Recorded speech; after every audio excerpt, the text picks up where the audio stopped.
Good morning. Can you hear me? All right. Let me get logged on here. My name is Chris Sisk, and it's a true honor for me to get to speak to you today. I've been coming to Vintage City since about the third or fourth service when we were over at the Carmike or AMC, whichever one you want to think of it as, and just started going there out of not having a home to go to, any other kind of church home there. So when I went there, the one thing that I really liked about Vintage City was the servant's heart that the church had. And it was all about how we would serve the community of Hickory. And it's about what could we do to make this group of people that we didn't know become part of our family. And it was that servant's heart at Vintage City that really drew me to that church. And I've been coming ever since. So before we get in start, let's go ahead and have prayer, and then we'll get into today's message. Dear Lord, just thank you for this opportunity to let me come and speak to Vintage City today. I know I'm an unworthy messenger, but please just help me deliver the word. Let the hearts be open, and let those here learn something today and take from it what you will. In your name we pray. Amen. So today we're going to be talking about the book of Obadiah. And Obadiah is one of the minor prophets, and that's what we've been talking about. We've been talking about prophets at a glance. And the minor prophets are the minor in size and briefness in comparison to the other prophets. So anytime that you read a book of any kind, there's always going to be a purpose to that book. So we want to look at what is the purpose of Obadiah. What can we learn in a book that was written around 586 BC to 2023. So how does it compare? Well, the main purpose of this book is to announce the destruction of Edom because of its pride and sin against Judah. One continual theme that we'll see throughout this entire book is pride and the results of a prideful lifestyle.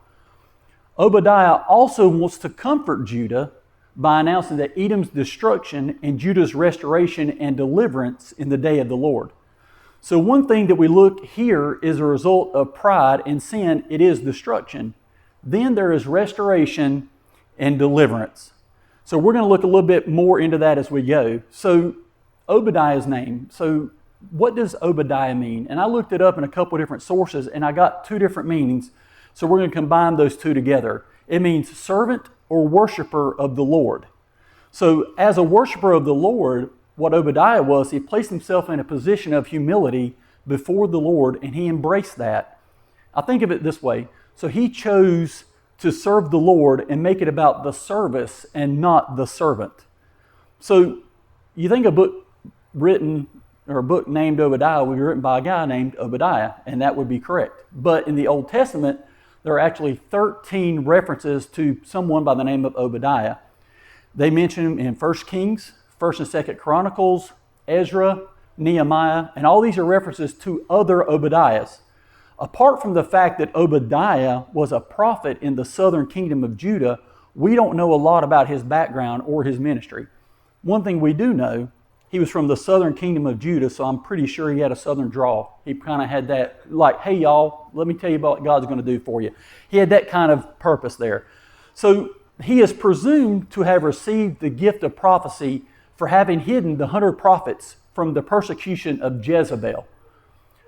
Now, this is a little bit off topic here, but if you're thinking about having a daughter, or you're going to have a child, and you want to have a great girl's name, I think Jezebel is probably the best name you can come up with, right?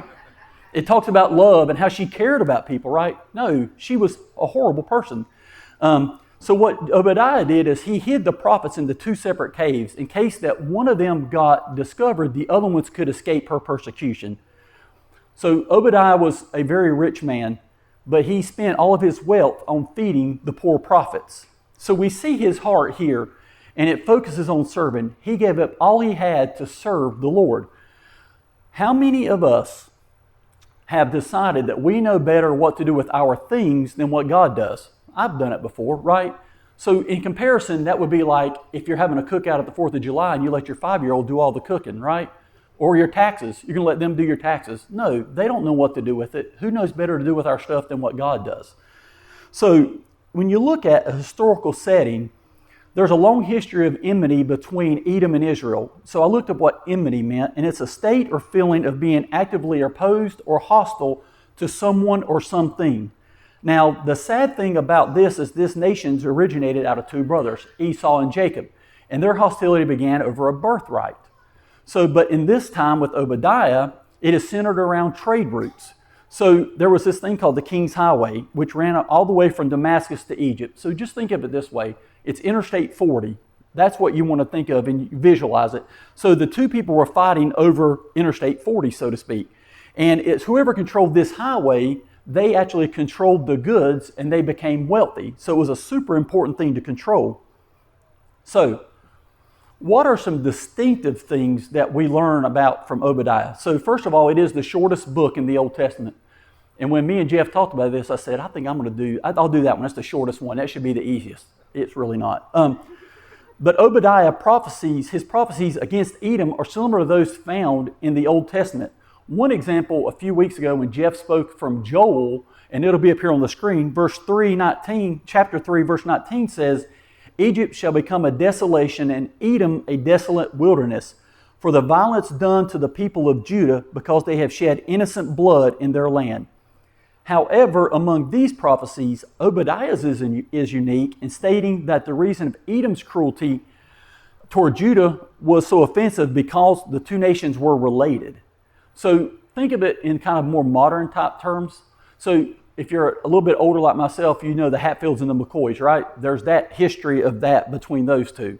Or for just more modern kind of things, the left versus the right in politics, right? How it's torn families apart over something as insignificant as a vote, those kind of things. Or you watch the TV show Survivor. They have the two tribes and they're cutthroat, getting immunity, and they're just trying to win at all costs. And for everybody in the crowd, the Dallas Cowboys. We know everybody doesn't like the Dallas Cowboys, so you kind of see how that can tear families apart. Particularly cruel was Edom's decision to stand by while their Israelite brothers and sisters were being destroyed and rejoiced over their misfortune. Obadiah declared that the people of Edom should not have rejoiced over the children of Judah in the day of their destruction, and that's from verse 12. And additionally, Obadiah's vision of the future restoration of Zion in verse 21 talks about saviors on Mount Zion. And that applies not only to Jerusalem, but also to the modern church. So, there's a theme to Obadiah, and I've got it up here on the screen, and it says, Obadiah's prophecies focus on the destructive power of pride. It reminds us of the consequences of living in a self-serving manner, following through on our own feelings and desires without considering the impact on those around us. So that's the theme of Obadiah. So in the video, he broke it down into two sections. Well, I'm going to take it a little bit further and break it down into three sections. And these are the three key topics to the book. God always keeps His promises. God cannot allow sin to go unpunished. And God will restore His people. So we're going to look at those topics a little bit more deep. So the first one is God always keeps His promises. And that's going to be the first section, which we're going to take verses 1 through 9. That's our first section. And Obadiah speaks against Edom's pride and prophesies of its downfall and destruction. So verse 1 starts off very strong, the first four words, the vision of Obadiah. It talks about Edom will be humbled. Thus says the Lord concerning Edom, we have heard a report from the Lord, and the messenger has been sent among the nations. Rise up, let us rise against her for battle. Behold, I will make you small among the nations. You shall be utterly despised. So Edom was so insignificant among other nations. In fact, they were a truly despised group of people. Just as Edom had gloated over Judah, other nations held it in contempt. So I kind of looked up, we all watch TV shows, we've all seen the court dramas where you're held in contempt. So I didn't know exactly what that meant. So I kind of looked up that word. Contempt is a person or thing beneath consideration, worthless, or deserving scorn. So worthless or deserving scorn is bad enough. But if you think about somebody who is beneath consideration, they're not even, other nations didn't even look up, they were actually people. They consider them just to be just below everything. So that's how the other countries felt about Edom. So in verse 3 it says, the pride of your heart has deceived you. You who live in the clefts of the rock, in your lofty dwelling, who say in your heart, who will bring me down to the ground? Though you soar aloft like the eagle through the nest, though your nest is set among the stars, from there I will bring you down, declares the Lord.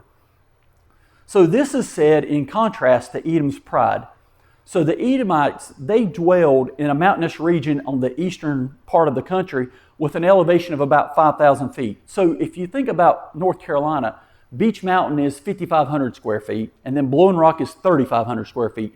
So somewhere between Blowing Rock and Beech Mountain is kind of where the Edomites, they lived.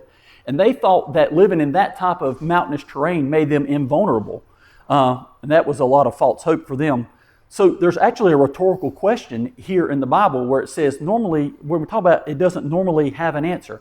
So the rhetorical question is, who will bring me down to the ground? The Lord simply says, I will bring you down to the ground. God opposes the proud and the arrogant. Though your nest is set among the stars is nothing but hyperbole even for eagles. So hyperbole is actually something not meant to be taken literal. So we're talking about pride here. And there's a post on a website called the Christian Coalition, and it's written by a guy by the name of Jared Wilson. And it's a really fascinating look into the life and how pride can actually bring down the most well-intended people. The podcast is called The Rise and Fall of Mars Hill. It's about 12 episodes plus bonus episodes. It's about 15 hours plus to listen to, and I've listened to it twice. And it just talks about that. And Jared wrote this post, and what he's doing is he's appealing to the pastor like a brother, wanting him to focus on what inspired Jared and many others just a decade before. So I listened to that podcast, and out of those 30 hours that I've listened to it, there's two lines that stood out to me in the entire podcast. The first line says, "Show us why we were so drawn to you in the beginning." And then this one just really got to me. "I'm asking you to show us Jesus. He's become lost in your shadow." So, is all pride bad? Just think about that for just a minute. Is all pride bad? So imagine you're a new parent and your child walks for the first time. You're proud, right? They tie their shoe. They write their name for the very first time. They're in school. They start riding their bike. They learn to swim. They kick the game winning. All those things can make you proud. What about yourself at work? What about you get a promotion? Or you win Employee of the Month? What about buying your first house? Or buying your first car? With my job, I actually get to be part of buying your first car a lot of times. And there's so much pride that person has. And a lot of times it's the parent that's more proud of them than the child or the person actually buying it. Because it's good to be proud of that. When you get older like me and you get to become a grandparent, those are things to be proud of. But what happens when pride goes wrong? Why do we actually, why does it actually go that way? Why do we lose sight of ourselves and then pride becomes the center of our existence? We see that in every walk of life, in every level of status, and we choose to be prideful. Why? The attention, and it feels good. And in today's society, it's acceptable, right? You have social media, and it's all about how much you can build your brand, how you can be proud of yourselves, how you can have others be that way. So what I wanted to do is I wanted to actually look at the three major social media platforms. And I'm going to go through the top 5 in each of these. So, and I'm going to tell you the number, but just realize all these numbers are in the millions. So in Instagram, the top 5 in Instagram is Ronaldo with 590 million, Lionel Messi, 473, Selena Gomez, 422, Kylie Jenner, 394, and The Rock, 384. The last one, I'm a Ric Flair guy.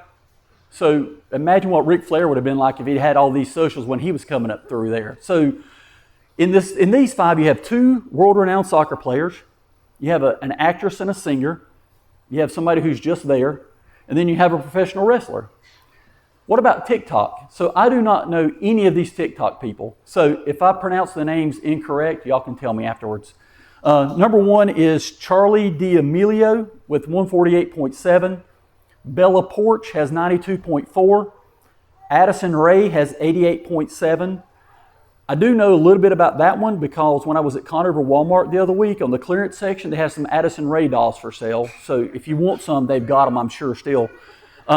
Zach King, 70.9, and then someone named Dixie D'Amelio with 57.5, and that's the sister of the first one, Charlie. What about Twitter? You have Elon Musk, who owns it, with 142.9. You have President Barack Obama with 132.5. Justin Bieber with 112.7. Now, who out there is a believer? Matt, I know. Matt's one out there, so don't be embarrassed. Ronaldo, he has 108.6. So he's got number 1 in Instagram and number 4 in Twitter. So he's got his tied down. And then Rihanna with 108.3. Do you think those people are prideful? I think once you get to that level of fame, there it becomes more of a burden than it does anything else. How many times do we see pride in our heroes? There's that old saying, never meet your heroes, right? That's too late. I've already met Jeff. So, we're there. We see how pride can actually destroy the greatest nations, the biggest churches, and the most famous people. The nation of Edom had the mindset that we are invincible, and they soon found out really how misguided they truly were. The second topic is God cannot allow sin to go unpunished. And that's the next section, verses 10 through 14. So Edom will be cut off and destroyed because of its cruelty toward Judah. Now, here is, we talk about Edom's violence against Jacob. Because of the violence done to your brother Jacob, shame shall cover you. This is verse 10, and you shall be cut off forever. On the day that you stood aloof, on the day that the stranger carried off his wealth and foreigners entered his gates and cast lots for Jerusalem, you were like one of them. So this talks about those who harm God's people will eventually be destroyed. On the day that you stood aloof, you were like one of them who rebukes the Edomites, not for actively doing wrong, but for failing to do right. The example here is for failing to give military support to neighboring Jerusalem when it was wrongfully attacked. How many times do we fail our family and friends by not doing anything? Basically, I think we're wrong when we don't do anything. I don't want to get involved. It's not my problem. That's the problem. We need to step in when folks, we know things are doing wrong. We need to talk to them. We need to step in and be there for them. But they were just not doing anything. They just didn't even care. So verses 12 through 14, I call these the get off my lawn verses. Or like when you go to the swimming pool with your kid running around, as a parent, and I'll tell you why here in a second. So verse 12 says, but do not gloat over the day of your brother in the day of his misfortune. This is 12. Do not rejoice over the people of Judah in the day of their ruin. Do not boast in the day of distress. Do not enter the gate of my people in the day of their calamity. Do not gloat over his disaster in the day of his calamity. Do not loot his wealth in the day of his calamity. Calamity is a state of deep distress or misery caused by misfortune or loss. 14. Do not stand at the crossroads to cut off his fugitives. Do not hand over the survivors in the day of distress. These verses spell out Edom's deeds of violence. They're gloating over the demise, the looting, the capturing, fleeing fugitives, and delivering them up to the slave trade. The Edomites took advantage of Judah's plight during the Babylonian crisis. So verses 12 and 14, I call them the get off my lawn verses because he keeps saying, do not. Just like you're at the pool with your child running around, do not go in the pool. You're being very protective. Right here, this is 8 warnings that they give in the form of do not. Edom should cease its anti-Judite hostilities before it's too late. So here's the great thing. Here's the great thing about God. Is he still was going to give reconciliation. It was still available to Edom. They said, do not hand over the survivors. Apparently, the Edomites were capturing the Judite survivors and surrendering them to the Babylonian authorities. But if we talk about reconciliation was still available for the Edomites, how many of us, you look at grace, and we're given an opportunity more than we ever deserve for reconciliation with God. We're able to have a relationship that we don't deserve. As a non-believer, or if you're not a Christian and you've had that opportunity, God gave you an opportunity. The grace of God is why I'm saved and while I'm here. And He gives that to people over and over. He was giving it to the Edomites, but they chose not to accept it. How many times have we chose not to accept the grace of God? How many times have we not taken an opportunity to tell somebody that we know about God's grace? Here, He's given them an opportunity to be reconciled.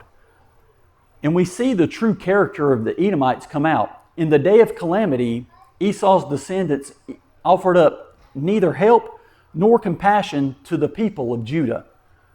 They could have blessed and have been blessed by God, but instead they chose to gloat, rejoice, and mock.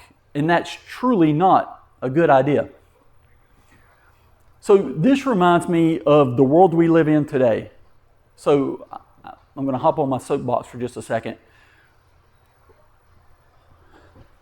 A few weeks ago, there was a tragedy where 5 folks went down in a sub and they were going to the Titanic. They wanted to go see that.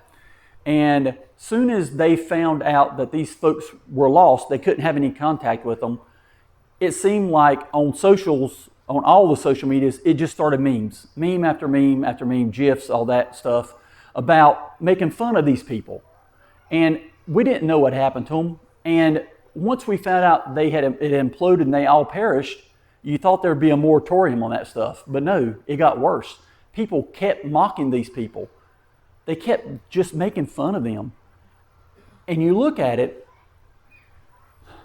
people are choosing their pride and they're tearing folks down. And they did this to some folks who had perished. These folks had family, they had kids, they had relatives, and people just mocked them. Why? Why do we choose to do that? And it's because I think we want to build ourselves up and tear down people at every cost. When I say we, I'm talking about as a society. We were jerks. That is something that these folks did not deserve. And I think it's because of just that hardness of heart that we've got when it comes to other people.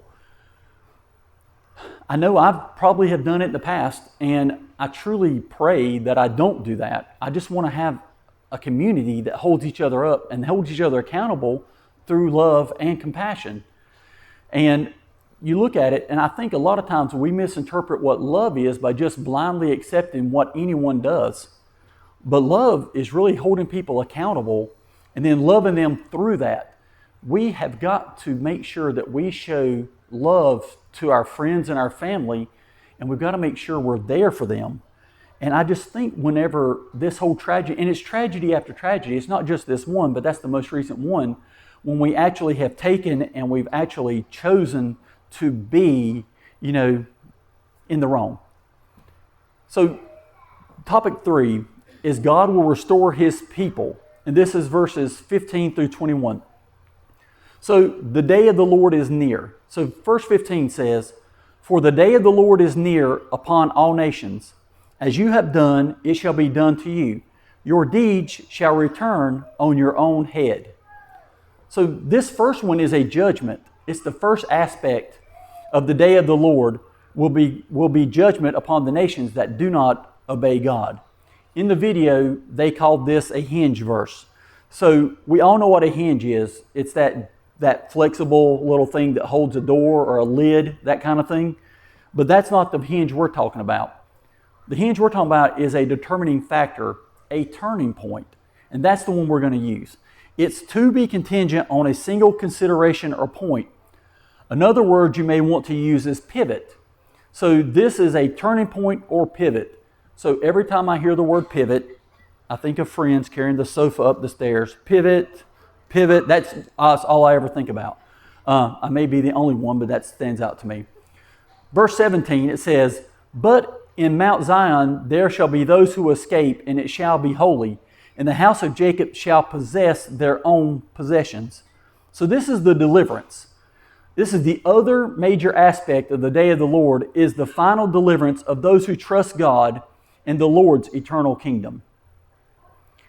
And then verse 21, Saviors shall go up to Mount Zion to rule Mount Esau, and the kingdom shall be the Lord's. So those appointed by God to deliver the people and bring just governance. The Lord has always been king over the nations. That's back from verse 1. But here this prophet promises the future definitive manifestation of God's kingly rule from Mount Zion or Jerusalem. The end-time redemptive reign will be inaugurated by the ministry, death, and resurrection of Jesus the Messiah. That's Matthew 12:28. And consummated at His coming in glory. So Matthew 25 verse 34, it should be up on the screen for you. It says, Then the Lord will say to those on His right, Come, you who are blessed by the Father, inherit the kingdom prepared for you from the foundation of the world. So they're going to inherit their inheritance of the Father's kingdom, and it's not given as a reward for doing good works, but because of their saving relationship with the Father and the Son. So what can we take from this book? How does a book written around 586 BC relate to 2023? Why do we need to focus on our future, and how does that pride dictate our choices? So let me ask a question. Have we allowed pride to keep us from serving God? I know I have before. So let me ask, how many of you been to a concert? Everybody's been to a concert, right? So we go to a concert and we feel free to act as goofy as we want. You got your hands raised, your favorite band walks up on the stage, there's 15,000 people screaming, you sing every word to every song. You don't know this guy sitting beside you, but there he is, so you become best friends, you bond over this. You act a certain way there amongst these people. Even at a sports, like you go to a football game, or even like over something as simple as a TV show. But our pride won't allow us to actually sing loud at church. It won't allow us to raise our hands amongst here. Listen, if you're not up here singing like the ones today, you're probably not a good singer like myself. I mean, honestly. But everybody hears that way, right? And we're all a little bit awkward. So if we raise our hands, you're not going to get made fun of. I mean, everybody's got that in them. We just honestly need to take that pride and serve. Lay it down and serve. That's the beauty of Obadiah. In just 21 short verses, Obadiah speaks of the destruction of a nation and the rebirth of another. We all keep growing, and with God's blessings and guidance, that path will lead others in our nation back to God. Let's pray. Dear Lord, just thank you for this wonderful day and for all those who came out today to church on such a great day. Just be with us as we do take communion, that we'll take it into our hearts, Lord. Just help us as we go out this week that we'll be able to shine a light and be that servant for you. And don't let pride get in our way this week, Lord. In your name we pray. Amen.